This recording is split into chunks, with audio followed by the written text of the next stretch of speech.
guys, it's Jennifer Miner. Today I will be sharing with you our invitations that we sent for our recent Harry Potter party. So I started by printing my letter, which I designed in my software, on a piece of parchment paper. And for this, I used this paper called Southward Worth in copper. And I trimmed my paper to 10.5 inches. This is so that it folds up just to fit right in the envelope. So I'm going to start folding, and I'm going to take that top corner and fold it towards me, and then going to fold the opposite corner, making sure that they get pretty close, but I don't want these to be folded over each other, so close but not overlapping. And now I'm going to take the bottom point and fold it away from me, lining up those right-hand corners and just making that a solid piece.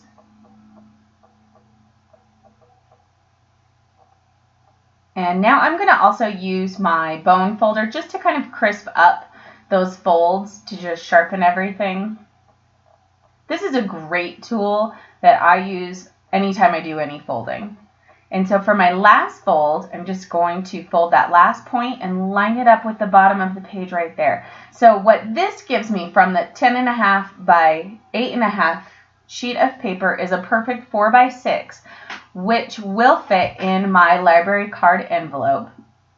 And that's how it looks when it's unfolded. Kind of neat, a little bit different. I've never folded anything like this before, but it was just kind of what we came up with to fit the invitation in our library card envelope, which is our inner envelope.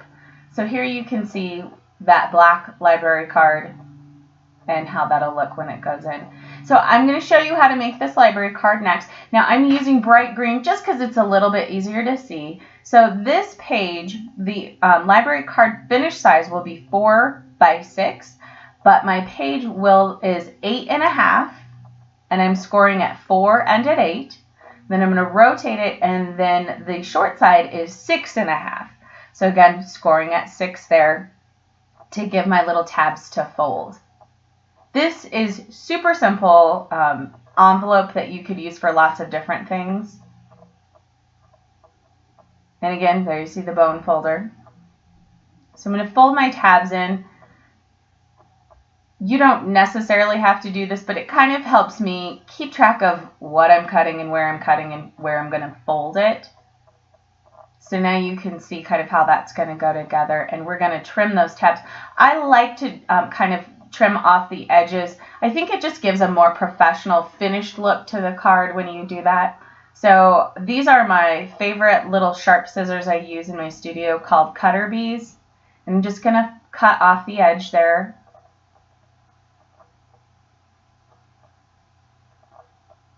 And again, you could just kind of cut your corners there instead of what I did, but I'll come back and cut those here in a moment. I am also going to go ahead and cut off one edge of my tab. I don't really need both of those. I'm just going to, again, trim that off and then trim kind of my corners. Again, just, I like the way it looks. You don't really have to do this. It's certainly up to you, but I think, again, just kind of looks nice. So these are going to fold up just like that, and then your top piece will fold over that way.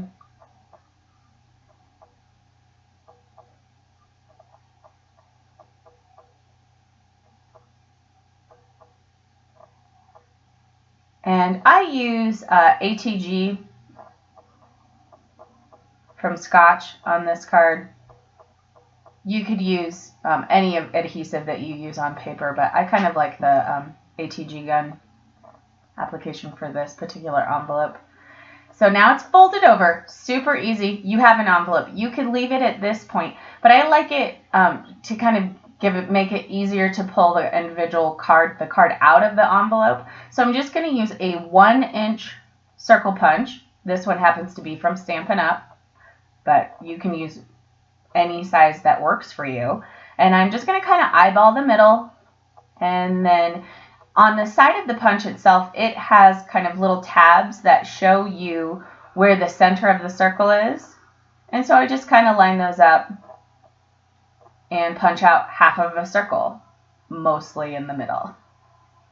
And there you go. That is your library card. Super simple. Here's the same version in black. And then I'll just show you. When we got ready to send these, I also printed out some platform 9 3/4 tickets.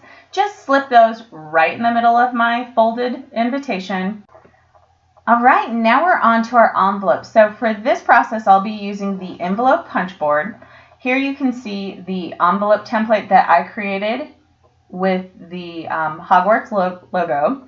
So I'm going to start by trimming up my paper to 8.5 square, which will give me a finished envelope size of 4.5 by 6. So for a 4.5 by 6 envelope, I need to complete my first score line at 3 3/4. And this is so handy. It is printed right on the punch board, so you can see 4.5 by 6.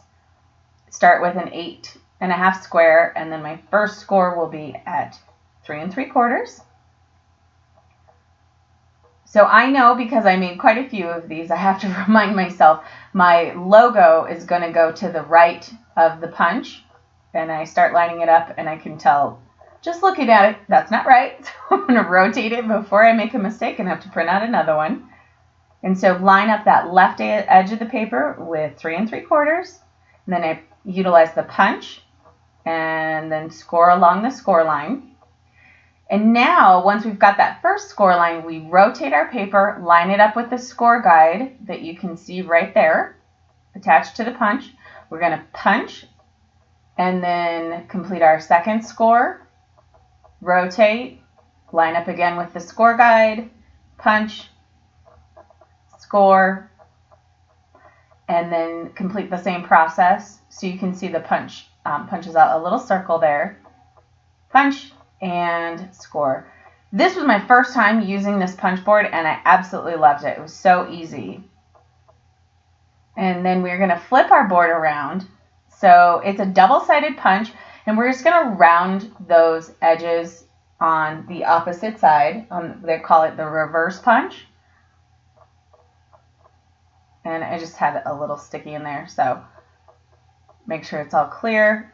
Line up my paper, round the edge, and then complete that same process on all 4 of my points.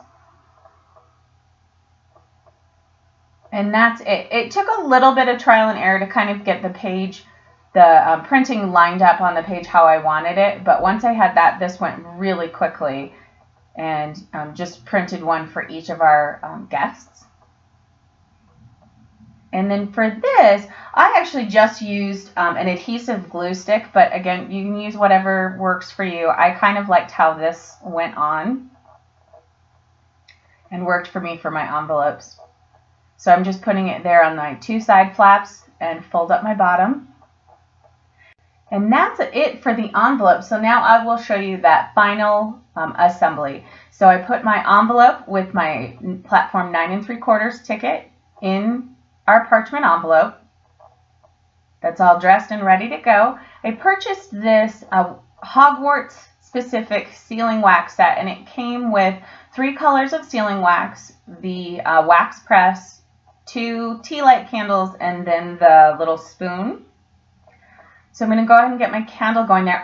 When I mailed these out to our guests, we actually used all of the red wax, so I'm just going to show you with the silver, but it was basically the same. There is clearly some sort of plastic in the wax. It's not a true full wax seal because there's flexibility, and all of these made it through the mail as far as I know, which if they were your traditional wax, they definitely would not. They crack. So this is fantastic, awesome tool. So I've got a little bit of silver still left in my spoon there. I'm just going to heat it up and press the silver wax into the spoon. As it gets warm, the wax starts to melt. And again, I would not recommend this for a unsupervised kid because the wax does get hot. You are working with an open flame, so just use your basic common sense with these. And make sure you blow out your candle when you're done. And so you can kind of get a feel for it. You can start to see the wax sloshing around there.